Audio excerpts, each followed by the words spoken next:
Welcome to Big City, Small Town, the weekly podcast all about San Antonio and the people who make it go and grow. I'm your host, Bob Rivard. Today we continue our April series of interviews with the leading candidates running for mayor in San Antonio. Remember, early voting gets underway Tuesday, April 22nd, which is today, and runs through Tuesday, April 29th. Election Day itself is Saturday, May 3rd. Let's vote. Our guest today is candidate for San Antonio Mayor Rolando Pablos. He's a businessman, an attorney, a free trade and economic development expert. Rolando has a long resume of business leadership positions and political appointments. He's the former Republican Secretary of State and the former chair of the Texas Public Utility Commission and the Texas Racing Commission. He also is a former chair of the San Antonio Hispanic Chamber of Commerce. Rolando Pablos, welcome to Big City, Small Town. Thanks, Bob. Let's start with your personal story, assuming there are members of our audience not familiar with you and your background and where you're from. Yeah. Tell us about whether you're from San Antonio, where you're from, your origin story. Well, I got here as fast as I could back in 1985. So I've been here. This will be my 40th year living in San Antonio. But I was born in Mexico. Whereabouts? Sonora, the Sonora. state of Sonora. That's where my dad's family's from. Okay. I was born to two wonderful parents, both dentists, who wanted to bring their kids to the United States for a better life. So that when I was 9 years old, we moved from Mexico to Texas, El Paso. And I grew up there. And when I was 17, I moved to San Antonio. I was recruited by St. Mary's. I'd never been to San Antonio. I'd only heard great things about San Antonio. And when I got here, the first day was when my parents dropped me off at Chaminade Hall at St. Mary's. And I've been here ever since. I fell in love with this place the day I got here. Your parents were both dentists? Yes. And was that where you were going? I saw your undergraduate degree was a science degree, so I wondered about that. Yeah, well, typically in Mexico, you do what your dad does. Mm-hmm. And yes, my parents steered me in that direction. I have a degree in biology and chemistry from St. Mary's, but I quickly discovered that's not what I wanted to do, so I went and got an MBA. So I got a degree in business. I got another degree in hospitality. I put myself through school, working in restaurants, just odd jobs. And so I discovered that you can get a degree in hotel restaurant management, so I got it. And then I went to law school. That's quite an academic trek. I overdid it. The reason my parents brought us here is so we can get a U.S. education, and I didn't let them down, that's for sure. We love stories of, multi-generational success after immigration, and that's at the heart and soul of San Antonio. And I think at a time when immigrants have been vilified and there's just so much hate out there toward the other, that it's important to remember that we're a country built on immigrants. And you're kind of a living example of that, as are a couple of other candidates in the race. Totally. I'm one generation removed from a tenant farmer in Sonora. My grandfather was a farmer, and my dad had the opportunity to be the first in his family to go to college, and then they pushed us, and so now we're pushing our kids to be better than us, and that's what it's all about, is continuous improvement, generational improvement, and that's what we're focused on. Well, that's great. Yeah. Why are you running for mayor, Rolando? I really do believe that San Antonio has its best days ahead of it, and right now I'm seeing a situation where we're sitting on the sidelines. We're in the best economy in the world. Texas is one of the best economies. We're the seventh largest economy. And when I moved back here from Austin 6 years ago, actually, I began to see things that, weren't really to my liking. After having traveled the world promoting Texas, seeing companies come to Texas but not wanting to come to San Antonio, it became clear to me that we weren't doing something right, and I want to be able to fix it because it continues. We lose companies. We're not really building an economy the way other cities are, and frankly, they're eating our lunch, and I want to change that. Secretary of State is, as our friend Eddie Alderete said on his podcast, Beyond the Bite, he described you as, quote, a salesman for Texas, close quotes. And that's kind of a pretty good job description for that. When you were traveling around and talking to these companies, and I believe more than 150 of them have either relocated to Texas or expanded operations into Texas since the pandemic.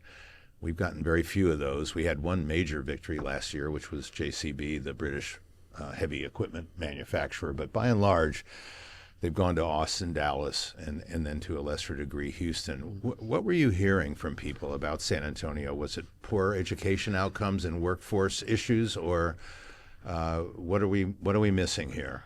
I've been in economic development for 25 years. I understand how these site selectors, these are the individuals that get hired by companies to find a new place to be.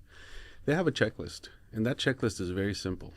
The first thing on the checklist is they want to know what the local government is like. And companies want to know if that local government is going to be friendly or not. They also look at our workforce. They want to know if we're going to have a pipeline of qualified workers that are going to suit their needs. Then they look at stuff like infrastructure, electricity, air service, water, crime, public safety. And they also look at quality of life issues like education and even recreation, parks, all those things. All those things get put into a formula, and San Antonio is not reaching the threshold for acceptance. And so all these companies are going to Dallas and Houston and Austin. Last year, you mentioned one, JCB. Well, Austin had 60 companies. And this is Lou Mormon's op-ed that he put out. Dallas had 40, Houston had 30. So, I'm all about results. So you ask yourself, well, what are we doing wrong, or what do we need to be doing in order to improve our lot in life? We lost New Star Energy. We lost AT&T. Remember when Nelson Wolff was county judge? They left in the middle of the night. So I think since then we've been kind of in a slide, backward slide in losing these companies, and we haven't been able to attract the way other cities are attracting. So we have to do a better job in improving our attractiveness. We have to be able to be attractive in order to attract these companies. And right now we're sending signals that San Antonio is not open for business, that we're anti-business. And those signals are out there. I've gotten pushback on that comment, but give me some examples of that, Rolando, because I wonder how can even the best mayor in the world change that dynamic? The first thing you do is, we have a branding problem. We go out, a mayor needs to go out into the world and sell San Antonio. Needs to have the experience to be out there, get in front of the right audience, CEOs, directors of private equity firms, all these individuals that make decisions. So you have to be able to sell them on San Antonio and push back on the negativity. Come with facts. Right now, what's happening is that we're viewed as a city that is frustrating small businesses. I mean, we can see it with street closures. We are viewed as a city that's fighting with corporations like Southwest Airlines. We're viewed as a city that chooses ideology over, the betterment of the community. An example would be whenever the Republican National Convention offered to bring the convention here, which was about a $500 million investment, we turned it down. So there's all these signals that are out there, over-regulation, that are being sent out. Whereas if you look at Houston, Dallas, and Austin, whatever it is that they're doing, they figured out the formula, because they're the ones that are attracting all these huge investments. And those investments are the ones that are going to create the jobs, that are going to create the quality paychecks that we need in order to lift our standard of living here. Rolando, you mentioned ideology, and I don't think anybody questions, your resume is deep. There's, especially on economic development, jobs, free trade, and we're going to talk about Mexico because I think the city should be looking much more intensely to the south than it is. Mm-hmm. But what people worry about is the elephant getting into the tent. That your Republican background, the city has been at odds with state elected leaders for probably 5 legislative sessions now, where home rule has been diminished somewhat, whether it's annexation or taxing policies or whatever, where the cities have ceded more control to the state, and that's continuing. People are particularly worried here right now about an initiative which I believe has Governor Abbott's support in the House to change the nature of our cyclical bond elections, which is how we use debt in the equity markets to fund infrastructure improvements. And the bill would change it from a simple majority vote to 2/3 of a vote, which seems to be about the state further exercising control over cities when the individual credit agencies have already said San Antonio is solid. And so people worry about Governor Abbott's money coming in through a political action committee, and they don't question your bona fides. They question whether or not we would be electing a partisan mayor more in sync with state elected leaders than in defending the city and its issues. Right. Well, I hear that all the time. Sure. But let's unpackage that, because the first thing that we should look at is who's been in charge decade after decade in this community. And if you start with poverty rates, 60 years ago when I was born, poverty in San Antonio was at 18%. Today it's at 18%. So the first question you need to be asking is, why has nothing changed? Why have we not moved the needle? Those same individuals, those same groups that have been controlling the city decade after decade after decade haven't moved the needle on what is perhaps the most dire situation that we have in our community, which is poverty. Poverty is a root condition that drives all these issues that we have, like crime and homelessness and educational gaps and all those things that are hurting us today. And so the first thing I ask is, why would you look at an ideology or a philosophy that continues to fail? So what I'm proposing is I'm coming in with a different perspective, with a fresh view of things, which is based on fiscal conservatism. I mean, I am a fiscal conservative. I am 100% in favor of ensuring that our money is being spent well at City Hall. Now, my relationship with Governor Abbott, it's a very good relationship. He appointed me to Secretary of State is the highest appointment a governor can make. So he entrusted me with elections. He entrusted me with international relations and economic development. But that doesn't mean that I haven't, disagreed with him. And I think that my opponents are latching onto that aspect to vilify me and saying that I'm going to be his, and I've heard this consistently, that I'm going to be his puppet. Well, first of all, I want everybody to know that I haven't had a single conversation with Governor Abbott about this. I never checked in with him on it, and I still to this day haven't had that conversation. It doesn't sound like you need to talk to him. He's funneling the money into you, and I just wonder how you feel about, do we need to accept the reality that now in the future local elections will be determined in no small part by outside money? And you're not the only candidate Right. getting it. Right. Gina Ortiz-Jones is getting it on the other end of the political spectrum, and she's a credible candidate and credible person. But it's almost it's not so much a partisan question as much as our elections now so driven by political action committees that we've got to accept that even in local elections, that's going to be the reality. It's unfortunate because, our forefathers who designed this charter basically designed it to be nonpartisan. Our elections are supposed to be nonpartisan. Right. And there are people out there who are making it partisan. And my whole perspective from the very beginning has been, we need to check our partisanship at the door. We need to make sure that we focus on those things we can agree on. And right now, we're divided along partisan lines. Now, I have proven myself throughout my career as a person that does not play partisanship. I've always stayed in my lane. I've never brought in my partisanship into anything I've done. I've never attacked the other side. I've never crossed the line. I've always earned their trust and respect. And that's why you mentioned the group of supporters that I have. It's a broad-based coalition. It's not just Republicans. It's individuals who are very pragmatic and understand that we need a mayor that has experience, qualifications, and the relationships, because those relationships with Austin and with Washington and Mexico City are perhaps some of the most important aspects that we're going to need in our next mayor. I wonder, as you look at what's coming down the pipeline from Washington in the way of cuts that are going to affect everything from our leading education institutions like UT Health, San Antonio, UTSA, but also Southwest Research, Texas Biomed. I heard last week from people in the social safety net world, the Haven for Hope and others, that they're anticipating cuts to Metro Health. Can we do business at the state and federal level right now, or are we just going to be overwhelmed by decisions being made outside of our community that are having the kind of impact that makes it impossible to, say, improve those relationships if you were elected? Well, you've just said it. Look, if I were mayor today, I'd be camping out in Washington. I'd be in the West Wing fighting for San Antonio, and I'd get that audience. And that is why it's so important to have somebody with those relationships. Irrespective of whether we agree with the president or the governor, it's about being able to have the access to make a case for San Antonio. Because look, at the state level, John Whitmire in Houston, Kirk Watson in Austin, and Eric Johnson in Dallas have all worked at the Capitol, like me. They all have their relationships. And they're in Austin right now, walking the halls, eating our lunch, because they have the relationships. They're Democrats, and for some reason, except Eric, they're Democrats, but they get along with the governor. So we're competing with them, And then at the federal level, we're competing with every other city in the nation. So what you want is you want a mayor who can have that access.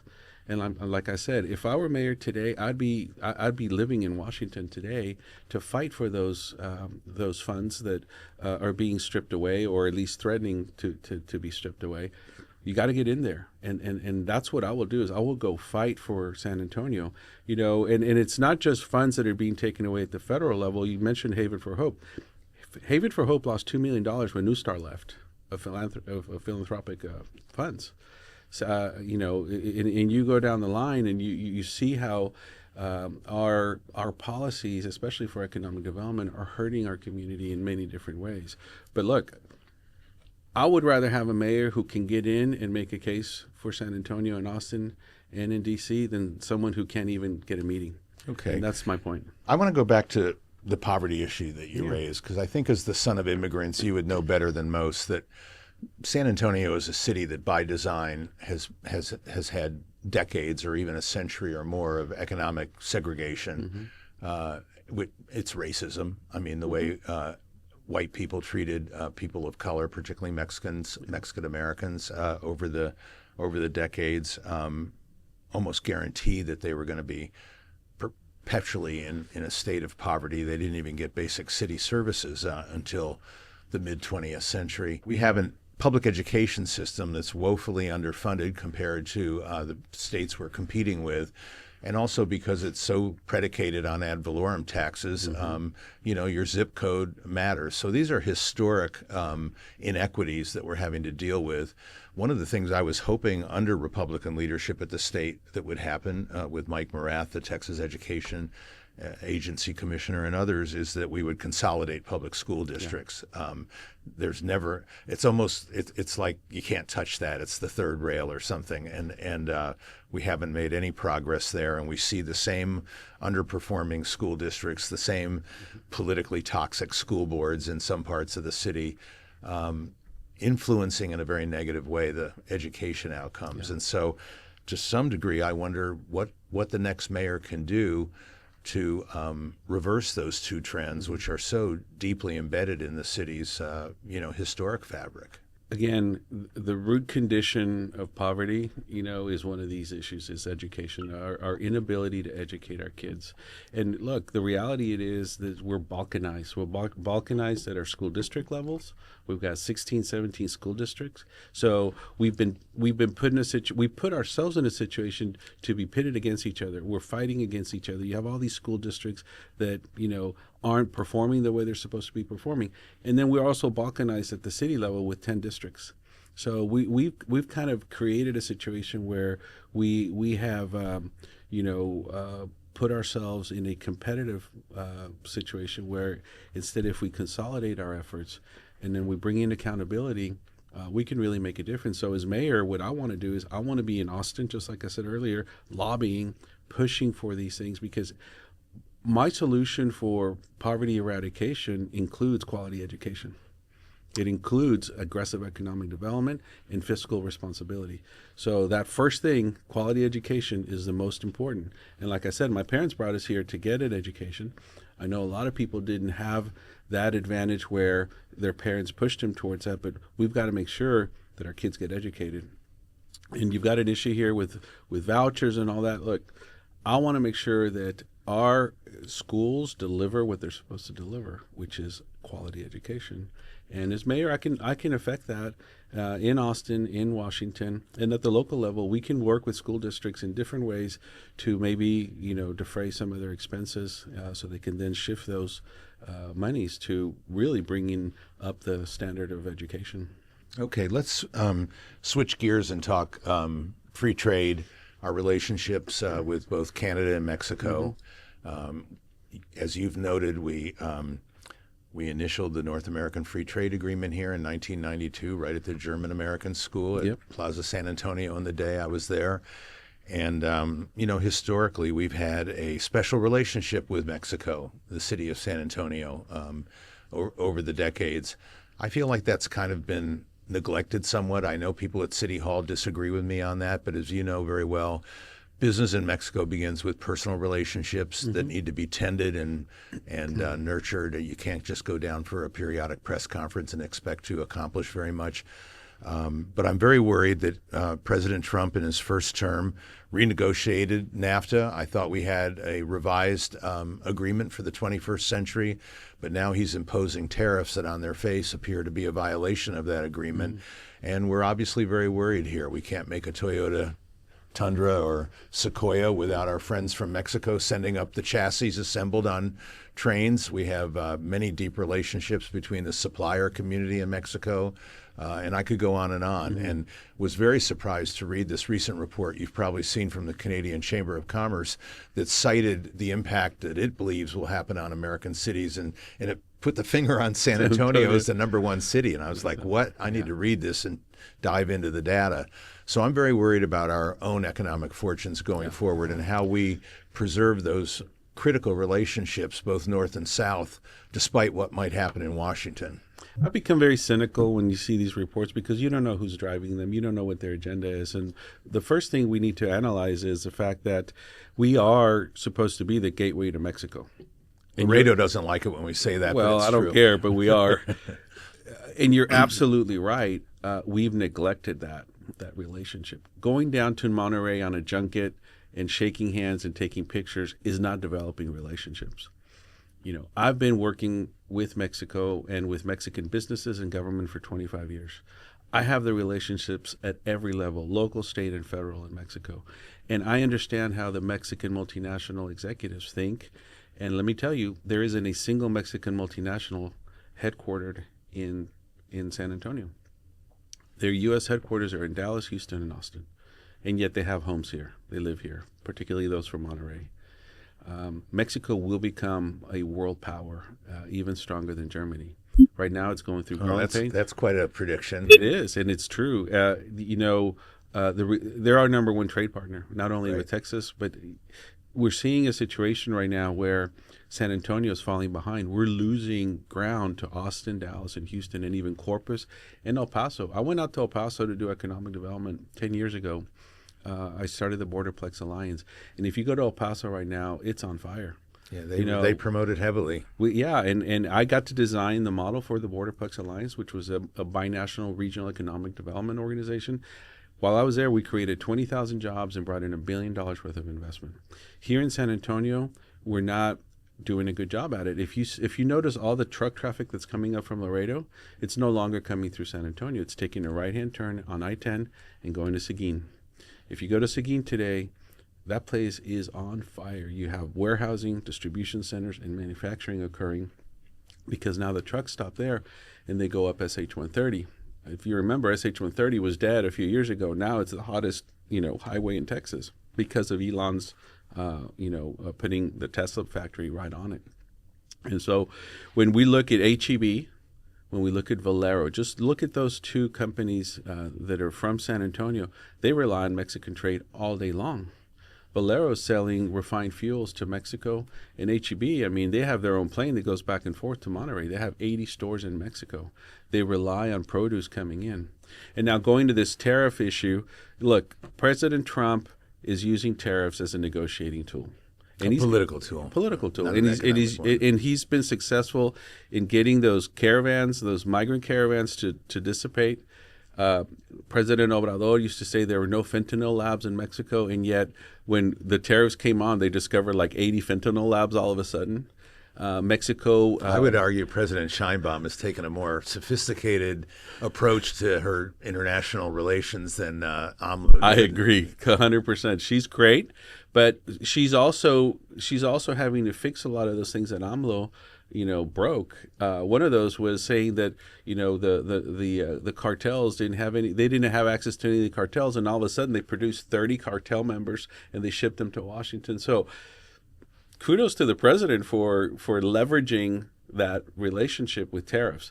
Now, I'm not a tariffs guy. I don't believe in tariffs. The reciprocal tariffs only hurt, and I think now they've eased up on the USMCA trade. Well, that might tariffs. Be today. Wait till tomorrow. Yeah. Because I think they may be an effective negotiating tool for the president, but the collateral damage is going to be enormous. And what I don't like about what he's doing is that it's creating nervousness, uncertainty. And that's the worst thing you can have for a business, because if you're not certain about certain things or about the future, then you're going to make decisions based on today, and that nervousness is what really is going to hurt us. So I'm not 100% in favor of what the president is doing. As a matter of fact, I don't like the way he's doing it.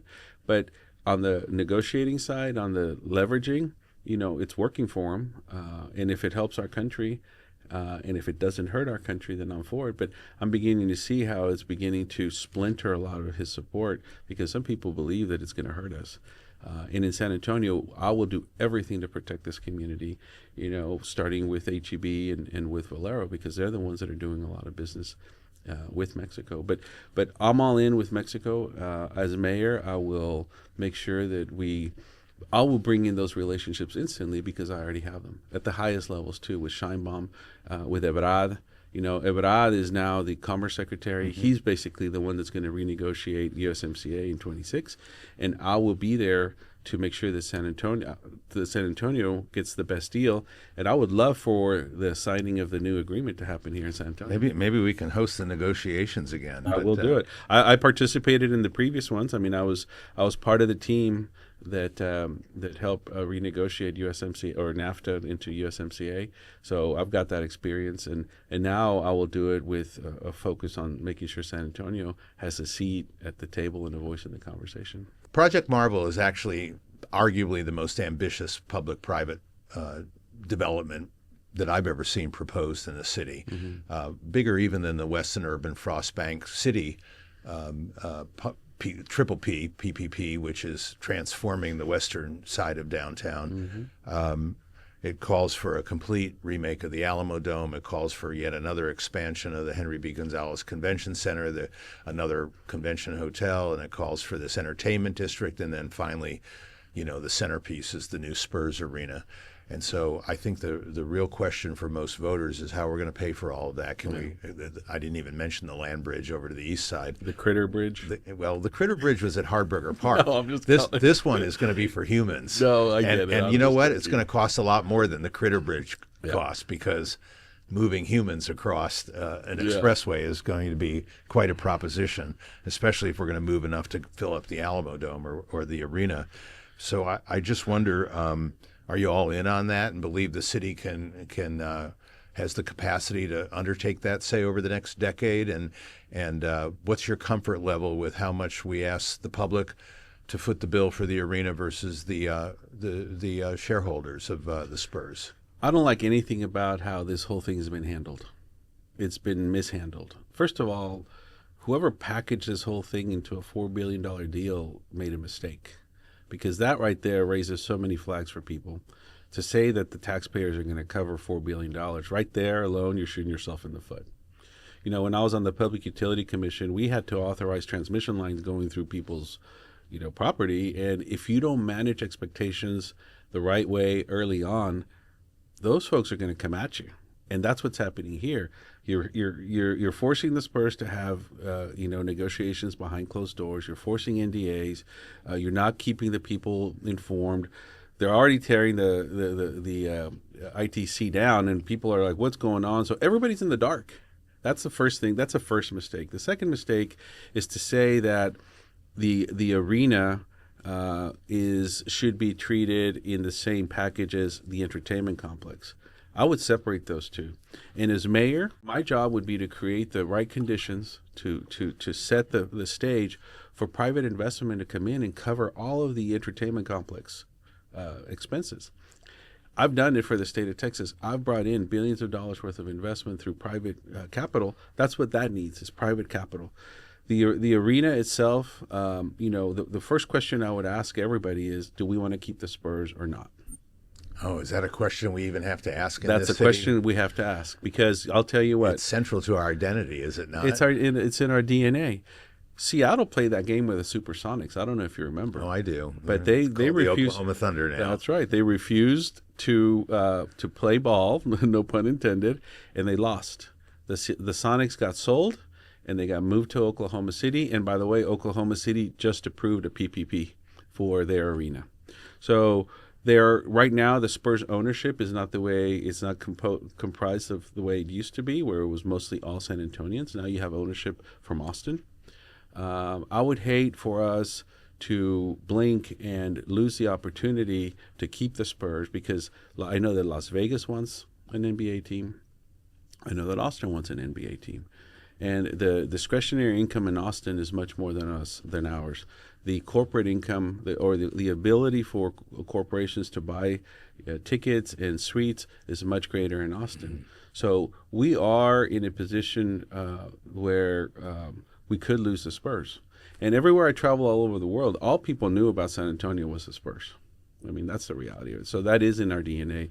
That is our reality. So I would ask ourselves, what have the Spurs done for us? What has been their economic impact? And I know it's large. They've delivered on the cultural side. They've delivered championships. They've delivered, everything they're supposed to deliver. But what have they done economically? So that is part of the analysis. Then you look at, what's going to happen with the Frost Bank Center? We got to take care of that situation. So we have to be able to factor whatever that's going to happen there. Even though it's a county issue, the city has to play ball there. And then now with respect to the arena itself, you just look at best practices. The Moody Center in Austin, that's a PPP. You look at other areas like the Texas Rangers Stadium, PPP. So all of those have a certain model that has worked for them. All I say is that I would never want to fund this arena with taxpayer money if the taxpayers are going to get 100% return on their investment. They got to make their money back. If we have to fund it with taxpayer money, I think that the taxpayers should vote on it, first and foremost. And secondly, I would not agree to moving forward with it unless I see clear proof that the taxpayers are going to make their money back. Otherwise, it's on the backs of the taxpayers, and that's not fair.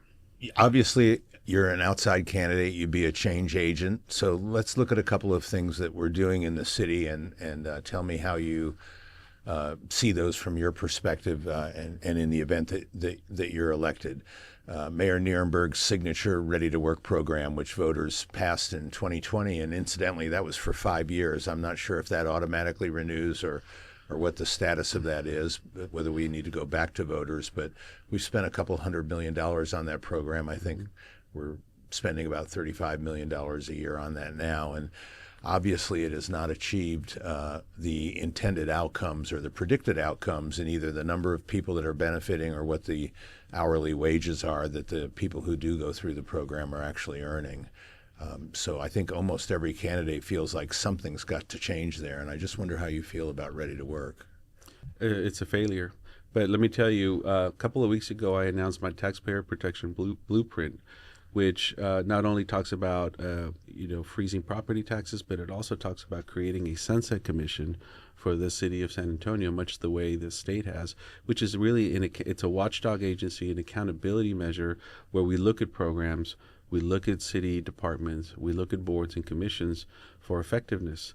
And had we had a sunset commission in place for Ready to Work, we would have saved ourselves a lot of headaches, because that watchdog agency would have ensured that the program is doing what it was intended to do. And we learned too late that it hasn't been effective. We learned too late that we've spent all that money and we really haven't delivered results. What I would do is go in, take a look at it, and if there's any hint that this thing's a failure, I'd take it out, because it's a lot of money. I never understood why we're training for government jobs. I don't think that was the original intent. But do we need workforce development? Yes. And look, Ron approached me with it whenever I moved back from Austin, and I love the idea. It's a great concept. It really is, because it uses the money. It's supposed to use the money for improving our workforce, which is what companies look at whenever they want to move here. But it was just completely mismanaged. And right now, people are upset about it, and I want to go in there. I've also called for a third-party audit of all these things we're spending our money on, just to look for, wasteful spending or efficiencies that we can bring up. And that's one area that, we need to, what we need to do is we need to institute standards for accountability that we don't have right now. And not just for that, but for everything that we're spending our money on at the city level. One of his other signature initiatives was the housing bond. Voters in 2022 approved $150 million out of the $1 billion plus bond to go to housing, and that was a first. And I would say that's been more effectively managed, mostly because the money's going out to private sector partners who are actually handling it, that the city's not getting in the business of trying to develop housing on its own. Probably, if we stay with the status quo, there will be a effort on the part of the next city council to not only include that in the 2027 bond, but probably expand it. And I wonder how you feel about that with what we all realize is an acute shortage of everything from market rate housing to workforce housing to affordable housing. Yeah, that's a tough situation because we need all of that, all of the above we need. But I think we need to, just like we talked about poverty, we need to go to the root cause of the problem. And here, the root cause of the problem is that people's paychecks aren't going far enough. People aren't able to afford to live in these places. And for many reasons, obviously, you have inflation, but you also have high property taxes. There are other circumstances that I think we should address to be able to try to diminish the need for affordable housing. Now, workforce housing is essential, particularly on the north part of town, but it is shown that people aren't happy with concentrated affordable housing projects in certain areas. So I would move to spreading those out, but still having the availability for workforce housing, because there are many businesses, particularly on the north side, that can't hire people because folks just don't want to be on the road for an hour. So we do need to bring that housing closer to that part of town. But people have spoken. They're not going to be in favor of having these concentrated affordable housing projects in their areas. So I've proposed to look at all the land that CPS, SAWS, the city, and the county owns, these little 2-3 acre patches of land all over. There's thousands of them. And being able to apply a model like we see over at Brooks that gives an incentive to developers to build affordable housing, but more in a spread out way than in a concentrated way. And that, I think, is a solution. It allays the concerns of these neighborhoods, but it also gives businesses and the individuals an opportunity to live close to their work. So that's a solution that I would put up. The NIMBYism that we're seeing, particularly it tends to be in the north, 8, 9, and 10 districts, is a conundrum because Brooks is a great model for Leo Gomez, the CEO out there, will tell you that all of that housing has lowered crime rates because there's more people, more economic activity, more jobs, more community. I've heard from everybody from Port San Antonio to the medical district to say that housing bond needs to concentrate workforce housing where the jobs are. That's correct. Which is where we are. That's proven to be a difficult approach, and if we do extend the bond into 2027, I wonder whether or not you would push those districts, particularly 8, 9, and 10, where there hasn't been much workforce development, to say, you've got to figure out a way to let people live close to where they work. Yeah, there's no question that we need to have people living close to where they work.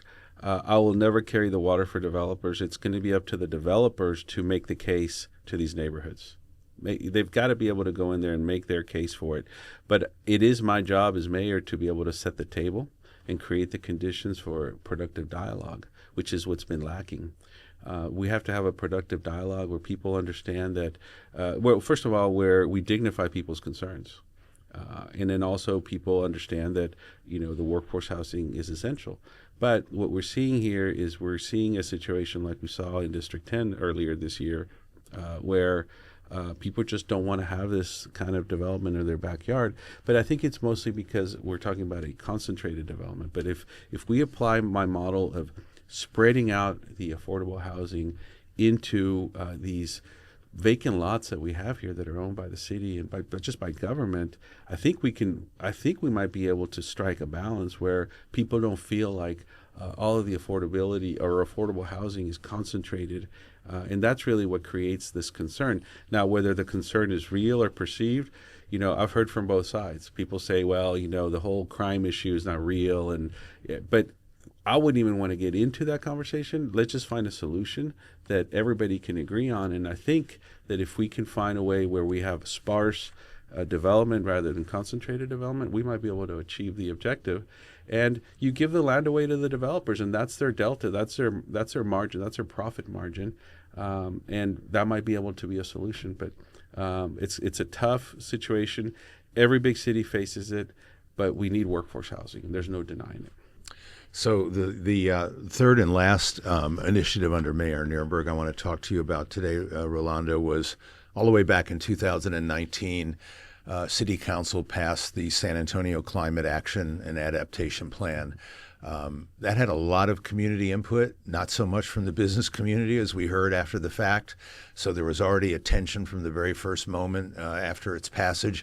And I would argue that since its passage, it's done nothing except gather dust on the shelf and divide us.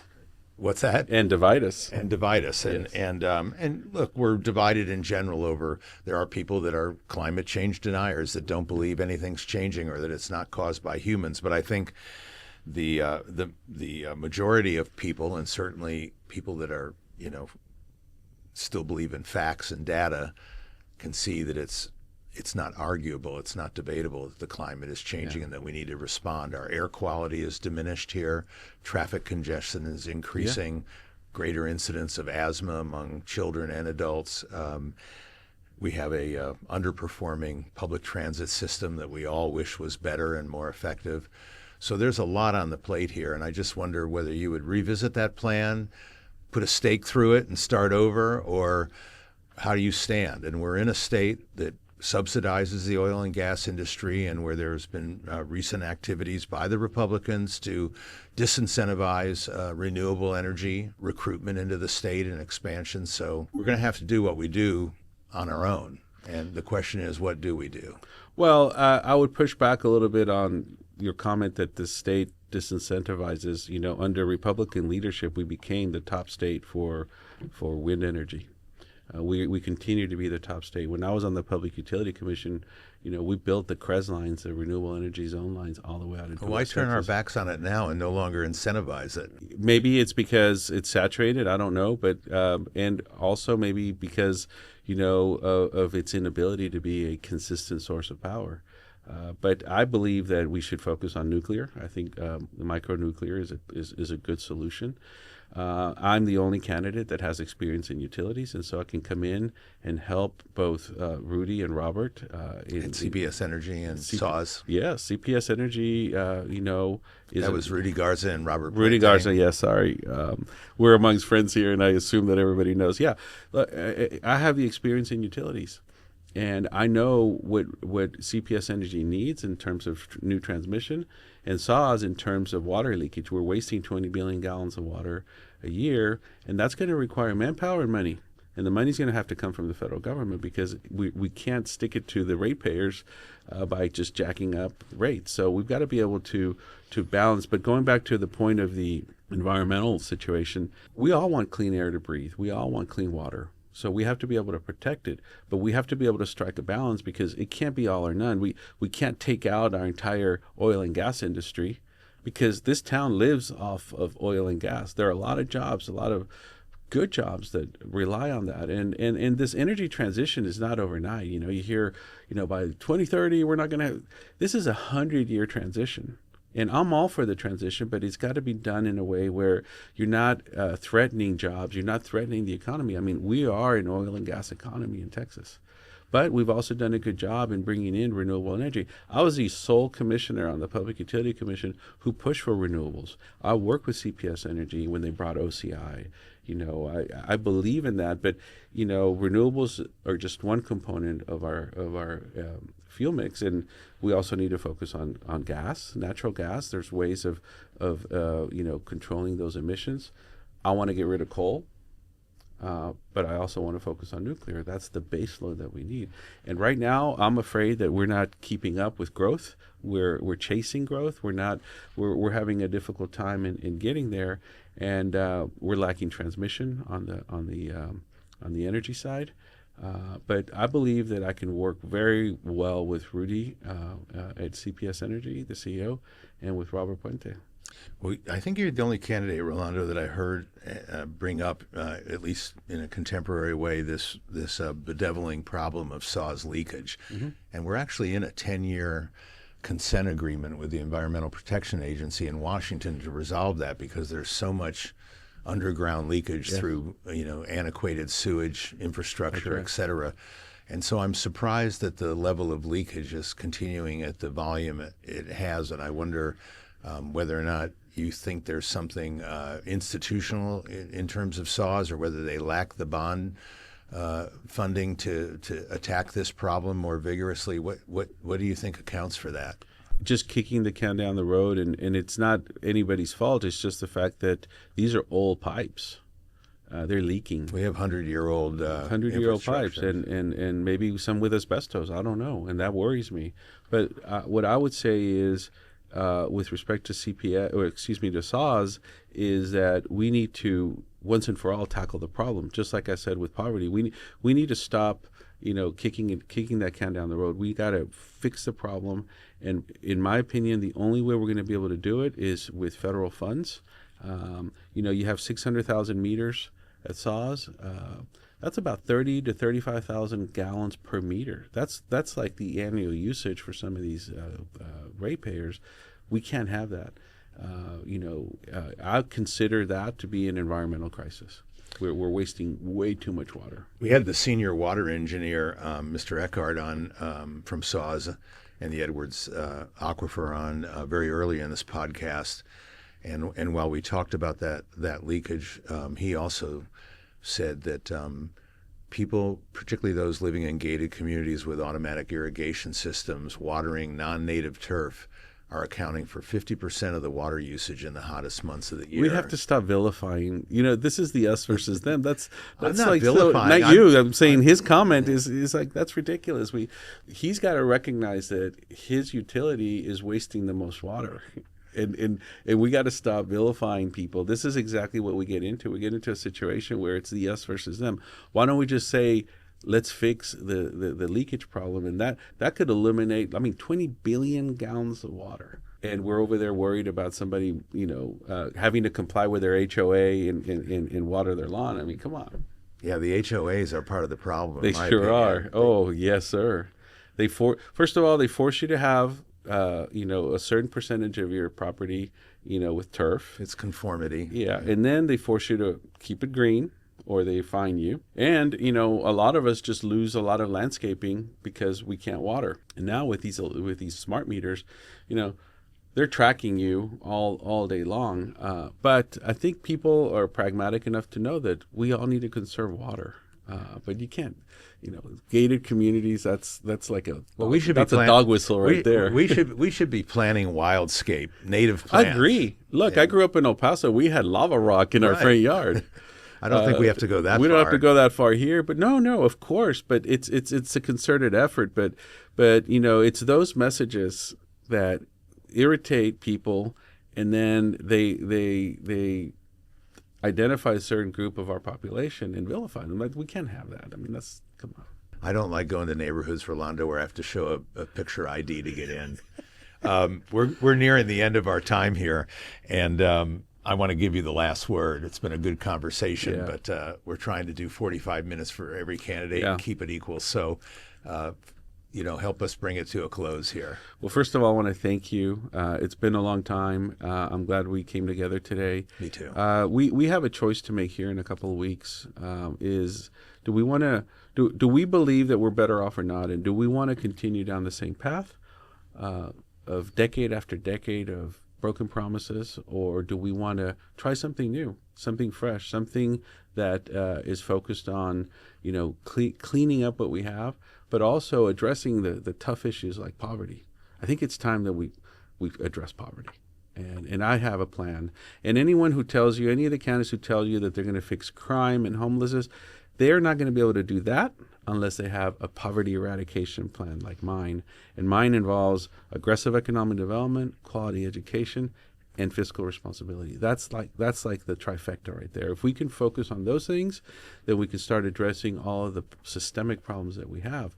But if we don't educate our kids, if we don't watch the money we're spending at City Hall, and most importantly, if we continue down the same road with the same philosophy, the same thinking, then we're going to get in trouble. We have 5 candidates right now who have had an opportunity. They've sat on city council, and yet they talk about all the great things they will do, when in fact it's like, well, what have you been doing? You've been there for 8 or 6 years or whatever it is, and we continue to have the results that we have. And I don't think that that's right. But, I'm looking forward to making sure that San Antonio heads in the right direction, and I can bring that to a head. Well, Rolando Pablos, thanks for coming on to Big City, Small Town. Thanks, Bob. Appreciate it. Please share this episode with friends and colleagues, and do sign up for our new newsletter, Monday Musings. Big City, Small Town is brought to you by Western Urban, building the city our children want to call home, and Geekdom, where startups are born and smart ideas become businesses. Our producer is Corey Ames, video by Erica Rempel, sound engineering by Alfie De La Garza of Sound Crane Audio. We will see you next week.